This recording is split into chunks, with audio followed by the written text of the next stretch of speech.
তো সবাই কেমন আছেন? চলে আসলাম নতুন একটি ভিডিওতে। তো আপনারা বাইরে দেখছেন কতটা পরিমাণ গরম।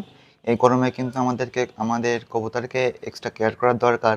কিন্তু আমরা যারা কবুতর পালন করে থাকি এটা এক্সট্রা কেয়ারটা সবসময় করতে পারি না। তো আজকে আমি ভাবছি যে আমার কবুতরগুলাকে খাঁচা থেকে বাইরে বের করে দিব এবং দেখব এরা গোসল দিয়ে ঠিক আবার খাঁচায় ফেরে কিনা। তো চলুন আপনাদের এই ভিডিওটা আমি দেখাই। তো আপনারা দেখতে পাচ্ছেন আমি কিন্তু সকাল থেকে এখনও কবুতরকে খাবার দিই নাই।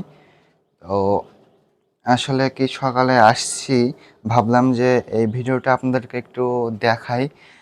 আর দেখছেন এই পটির ট্রেগুলাও অনেক ময়লা হয়ে গেছে। তো আমাদের কিন্তু যারা আমরা কবুতর পালন করে থাকি তারা কিন্তু প্রতিদিনের ট্রেগুলো পরিষ্কার করতে হবে, না হলে কিন্তু এটা থেকে রোগ জীবাণু ছড়িয়ে যেতে পারে। তো আগে ট্রেগুলাকে পরিষ্কার করতে হবে। চলুন না, আগে পরিষ্কার করে নিই ট্রেগুলো, পরে আপনাদের দেখাবো কিভাবে আমি আমার কবুতরগুলোকে গোসল করাই, সেটা আপনার দেখাবো। তো আপনারা দেখতেই পাচ্ছেন যে আমি কিন্তু কবুতরকে খাবার দিয়ে দিচ্ছি এবং যে ট্রেটা দেখছেন ওটা কিন্তু পরিষ্কার করে দিচ্ছি। তাতে কি হবে যে গোড়ার ভিতরে যে রোগ জীবাণুটা ছড়ায় এটা থেকে এরা সুস্থ থাকবে। এখন কিন্তু এদের খাবার দেওয়া হয়ে গেছে, এখন এদের গোসলের পানিটা প্রস্তুত করতে হবে। এই পানিটা প্রস্তুত করানো আপনাদেরকে একটু দেখাবো। আপনারা যে পাত্রটি দেখছেন এটি প্রায় 3 লিটারের মতো পানি ধরে এটিতে। তো এটিতে পানি দিব এখন।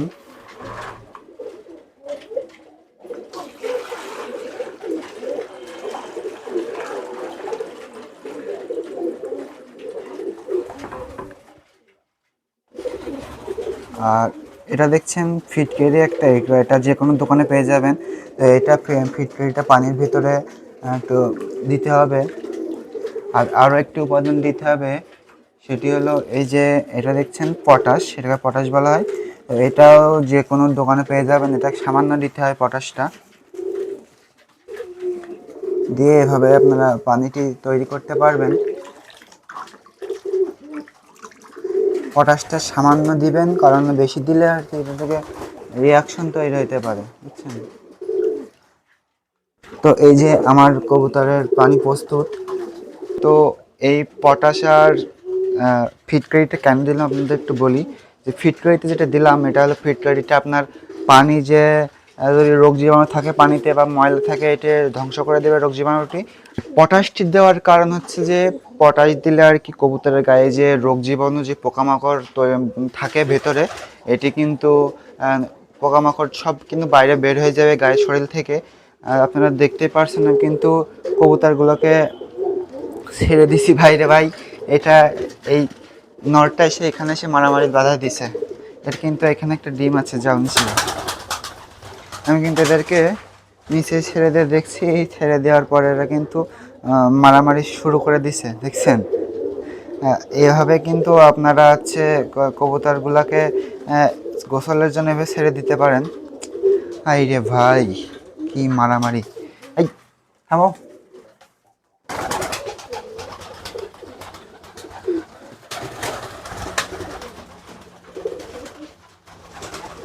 কি শুরু করছে এখানে দেখেন, সবগুলা মানে মারামারি শুরু করে দিছে একদম।